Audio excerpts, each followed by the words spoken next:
Is joining us now, Education Secretary Gillian Keegan, also used to be Health Minister.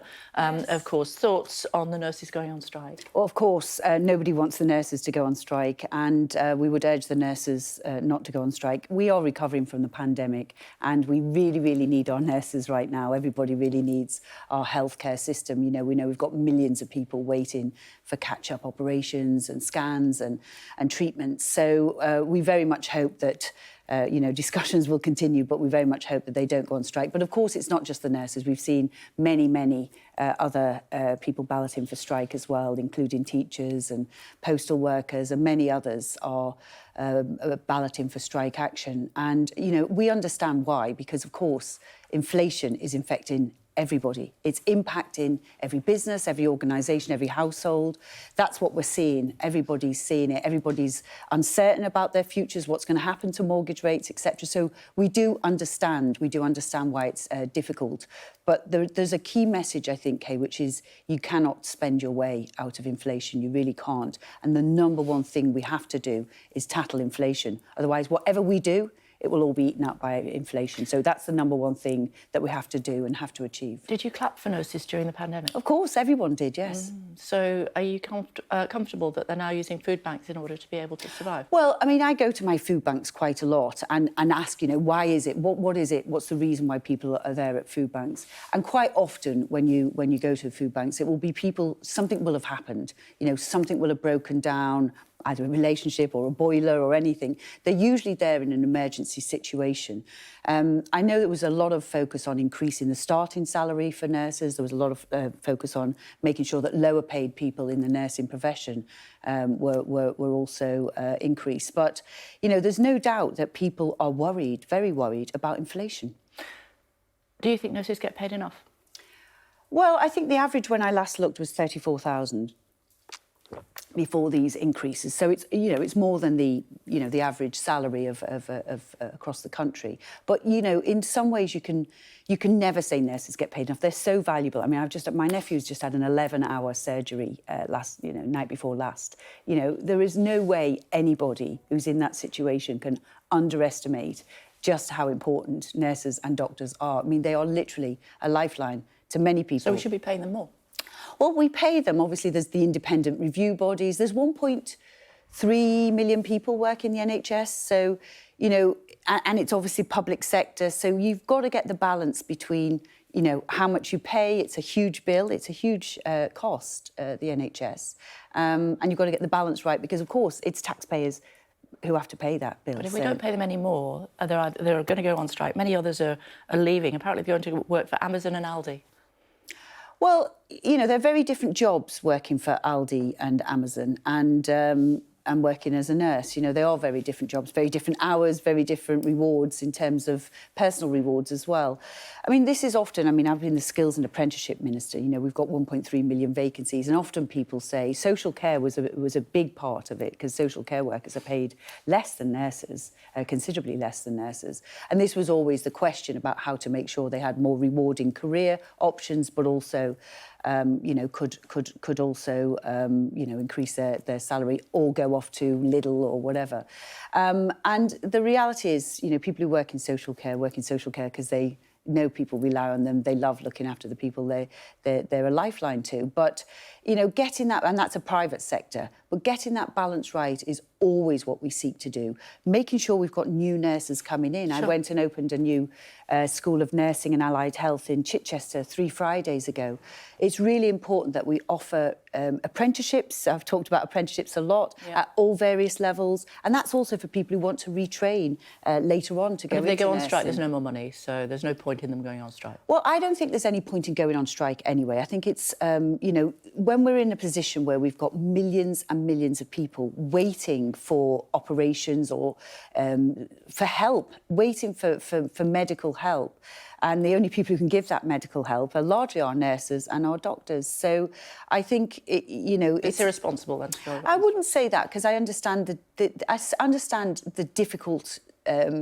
I understand the difficulty, right? It is really worrying for people, not just in our country, across the world. We are all facing the headwinds Obviously, we know why. The 2 years, you can't close down the global economy for 2 years and not expect anything to happen. That's what's happened, and we now have to recover from that. And then on top of that, of course, we've got the war in Ukraine, which is playing havoc with energy supply and energy pricing. Sure. We know why. We know we're all in it. And you know, I would urge the nurses to, you know, to continue those discussions. But the reality is, if we gave massive above inflation rises, not only would we have to raise a lot more money, but it would actually fuel inflation. This is the problem. We really have to tackle inflation. We have to make sure that that is really brought under control. Otherwise, anything we do, they won't notice. When you were working in the health ministry, you were responsible for mental health awareness, weren't you? What do you make of somebody like Gavin Williamson using someone's mental health against them? Well, I mean, it's inappropriate to use anybody's mental health against them. I mean, obviously, he's denied the allegations and he said he doesn't want to be a distraction and he's going to repute them from the backbenchers via the independent process. But mental health is very serious. A lot of people who are suffering from mental health and are concerned about their mental health. A lot of young people as well, obviously now responsible for education. A lot of young people who are concerned about their mental health. And, you know, people, when they're suffering from mental health, need support. They need the right support from the right professionals or from people around them sometimes as well, if it's lower level. And they don't need the Chief Whip using it against them, the then Chief Whip. His deputy said that he was using people's mental health against them. Yeah, well, these are allegations which he's obviously denying, and he's obviously gone back to the backbenchers. What sort of bloke is he? Well, I've worked with him several times, and I haven't seen any of that. He's never threatened me, or he's only ever been supportive, actually, personally, to me. But I wouldn't say I know him very well. I mean, I was reading today about this curry club. I've never been invited to that. You know, I've never been out on a night out or anything like that. But in terms of working and professional, he's well, we've seen the way that in messages that he's been speaking to the previous Chief Whip, a woman. I mean, it's totally inappropriate. Unacceptable, and I think he apologised for that. That was unacceptable. I mean, you know, I've barely have meetings with the Chief Whip, which is probably a good thing. But, you know, I know that there are some quite robust conversations. I've seen all the plays about Chief Whips and that kind of thing. But it is unacceptable. It's unacceptable, and I think it was right that he apologised. Is it right that he resigned?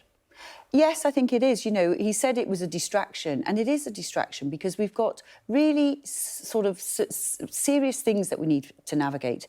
Navigating this economic times is going to be quite tricky, and obviously Jeremy Hunt, the Chancellor, is working on that at the moment, but and you'll hear about that a week tomorrow.